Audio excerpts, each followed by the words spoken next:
life outside the federal witness protection program. Sheriff, I got the FBI in trouble. Hey, it's Susan. Welcome to today's episode of Life Outside the Federal Witness Protection Program. Boy, holy cow, dude. This has been a bad guy day from hell starting at about 10 to 11 last night. I mean, you know what? The stuff that's happened to me in the last like 15 hours is so big, I'm just going to have to make a lot of videos or else you'll lose the organized crime. Holy cow, dude. But see, I was in process of editing a last video I made based on everything that had just happened, and I got an email from my sheriff's department. Thank God, thank you, sheriff's department, for taking a look at this situation because it's really big. I had made a report, I don't know, a few days ago, last week or something, about this strange thing with what this guy from the California Department of State, or or whatever you call it, Secretary of State's office, was telling me about their Safe at Home program. See, it was just way too weird because, like I said, I've been in that program before. So it's like he got back to me, and asked me a question, and I was trying to respond back to him, and I was trying to attach like a history of supporting documents, like all this congressional stuff that I have, all these letters. I kind of call them all-purpose letters because stuff like my big ICE letter, well, that can mean a lot of different things. I mean, there's problems with the Federal Witness Protection Program and the Victim of Crime Program that within the purview of the U.S. Department of Justice, that's bad guys. That seeing that ICE letter could also ring up something in a law enforcement mind of like, oh, ICE knows her, why does ICE know her? Well, that's because, my son's father is one of their criminal aliens. I mean, so they're all purpose.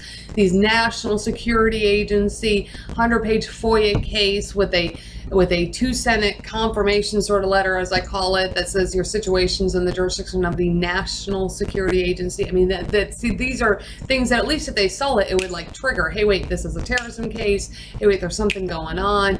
And if they saw these FBI letters that Senator John Kyle got for me and Senator Dianne Feinstein got for me, that talks, it pretty much is reflective of the fact that the FBI is not going to do anything, because they're in trouble because I cited them. See, if they saw all of that, then they can just plug that into all of their other law enforcement stuff, and based on all of the report that I had originally made. Do you see? So when you're dealing with organized crime, lots of complexity, but that's what, I was trying to email it back to this lieutenant in the sheriff's office.